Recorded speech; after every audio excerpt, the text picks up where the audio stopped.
வணக்கம். கோவை நீலகிரி செய்திகளுக்காக செய்திகள் வாசிப்பது சரவணன். எதிர்வரும் 7ஆம் தேதி முதல் நீலகிரிக்கு வாகனத்தில் வருபவர்கள் இ-பாஸ் கட்டாயம். இதில் யாருக்கும் எவ்வித கட்டுப்பாடுகளும் கிடையாது. வாகனங்களுக்கு மட்டுமே முறையாக இ-பாஸ் பெற்று நீலகிரிக்கு வர வேண்டும் என்று நீலகிரி மாவட்ட ஆட்சித்தலைவர் மு. அருணா பேட்டி.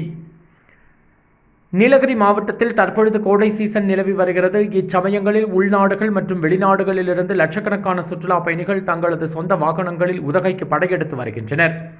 இதனால் குறுகிய நகரமான உதகை நகரில் கடும் போக்குவரத்து நெரிசல் ஏற்பட்டு வருவதால் அதனை தடுக்கும் வகையில் வரும் 7ஆம் தேதி முதல் ஜூன் 31ஆம் தேதி வரை இ-பாஸ் பெற்று நீலகிரி மாவட்டத்திற்கு வர வேண்டும் என்று சென்னை உயர்நீதிமன்றம் உத்தரவிட்டுள்ளது.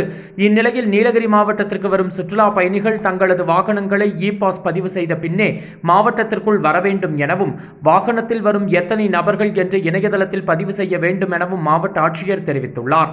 மேலும் இதுகுறித்து நாளை புதிய இணையதளம் அறிமுகப்படுத்தப்பட உள்ளதாகவும், இந்த இணையதளம் மூலம் இ-பாஸ் பதிவு செய்ய வேண்டும் என்று மாவட்ட ஆட்சியர் தெரிவித்தார். மேலும் அவர் தெரிவிக்கையில், நீலகிரி மாவட்டத்திற்கு வரும் வாகனங்கள் எண்ணிக்கை குறித்த எந்தவிதமான தடையும் இல்லை எனவும், முறையாக இ-பாஸ் பெற்று வரும் அனைத்து வாகனங்களும் நீலகிரிக்கு வரலாம் எனவும் அவர் தெரிவித்தார். கோவை நீலகிரி செய்திகளுக்காக எமது சிறப்பு செய்தி ஆசிரியர் தமிழ் வெங்கடேசன். 7ஆம் தேதியிலிருந்து நடைமுறைக்கு வரணும் அப்படின்றது ஒரு ஆர்டரா இருக்கு. ஸோ அந்த டைரக்ஷன்ஸ் ஒபே பண்ணி we have done software along with TNEJ அவங்களோட இணைஞ்சு ஒரு சாஃப்ட்வேர் ஒன்று ரெடி பண்ணியிருக்கோம். அந்த சாஃப்ட்வேர் மூலிமா வந்துட்டு எனி பர்சன் வர டூரிஸ்ட் வரவங்க எல்லாருமே டூரிஸ்ட் மட்டும் கிடையாது, கமர்ஷியல் வெஹிக்கிள்ஸாக இருந்தாலும் சரி, பிஸ்னஸ் ட்ரிப்காக வரவங்களா இருந்தாலும் சரி, அவங்க இந்த இ-பாஸ்க்கு அப்ளை பண்ணிட்டு இ-பாஸ் ஆட்டோ ஜென்ரேட் ஆகிடும். ஸோ ஜென்ரேட் ஆகி அந்த பாஸை வச்சிருந்தாங்கன்னா அதில் ஒரு QR கோட் இருக்கும். அந்த QR கோடை எங்களோட பர்சன்ஸ் செக்கிங் பாயிண்ட்ல இருப்பாங்க, அதாவது என்ட்ரி பாயிண்ட்ல இருப்பாங்க. அவங்க அதை ஸ்கேன் பண்ணி அது வேலிடா இருக்கா இல்லையான்றதை செக் பண்ணிடுவாங்க. So it is a very simple process. நம்ம ஒண்ணுமே பண்ண தேவையில்ல. நம்ம என்டர் பண்ண வேண்டியது என்ன அப்படின்னா 2 தான். அப்ராட்ல இருந்து வராங்க அப்படின்னா அவங்க இமெயில் ஐடி வச்சிருப்பாங்க, உள்ள இருக்கவங்க ஃபோன் நம்பர் இருப்பாங்க. இந்தியன்ஸா இருந்தா ஃபோன் நம்பர் வச்சிருப்பாங்க.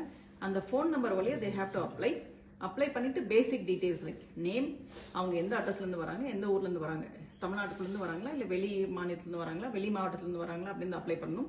பிளஸ் வெளிநாடுல இருந்து வராங்களா அப்படின்னு they have to type in. Mostly எல்லாமே நம்ம டிராப் டவுன் மெனு மாதிரி இருக்காங்க, கிளிக் பண்ணி அவங்களுக்கு தெரிஞ்சுக்கிற மாதிரி தான் இருக்கு. ஸோ அது பண்ணிட்டாங்க அப்படின்னா பிளஸ் என்னையிலேருந்து என்னைக்கு வரைக்கும் அவங்க ஊட்டியில் இருக்க போறாங்க, எந்த இடத்துல தங்க போறாங்க, அந்த டீட்டெயில்ஸும் கொடுத்துருவாங்க. வண்டி என்ன மாதிரி வண்டி, காரா பஸ்ஸா வேனா, அது பெட்ரோலா டீசல் அப்படின்ற மேக்கும் எடுக்கிறோம். ஸோ அதை எடுத்துட்டு அது மட்டும் இல்லாம எத்தனை நபர்கள் வந்து அந்த வண்டியில் டிராவல் பண்ண போறாங்க அப்படின்றதையும் நம்ம இன்ஃபர்மேஷன் ஷேர் பண்ணிடுவோம். ஸோ அது இதெல்லாம் கொடுத்துட்டு ஜஸ்ட் அதை சப்மிட் பண்ணிட்டோம் அப்படின்னா ஒரு இ-பாஸ் ஆட்டோமேட்டிக்கா ஜென்ரேட் ஆயிடும்.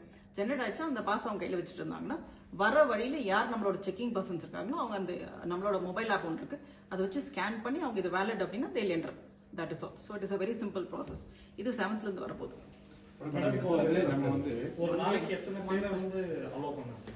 There is no restriction. எத்தனை பேர் அப்படின்ற ரெஸ்ட்ரிக்ஷன் கிடையாது. It is only registration. Honourable high court வந்து தெளிவா சொல்லியிருக்காங்க, இது வந்து பைலட் பேசிஸ்ல பண்ண போறோம். And வந்து it is no restriction on the number of tourists, but it is only registration. One by one please. அந்த வேலிடிட்டி வந்து அவங்களே போட்டுருவாங்க. நான் 5 நாளைக்கு வர போறேன் அப்படின்னா அந்த வேலிடிட்டி போட்டுருவாங்க. அந்த 5 நாள் வரைக்கும் அந்த பாஸ் வேலிடா இருக்கும். இது வந்து வெஹிக்கிளுக்கு ஒரு இ-பாஸா இல்ல வந்து ஒவ்வொரு வெஹிக்கிளுக்கும் இ-பாஸ். வெஹிக்கிள்ல வரும்போது இத்தனை நபர்கள் அதுல வராங்க அப்படின்றத அவங்க ரெஜிஸ்டர் பண்ணிருக்கணும்.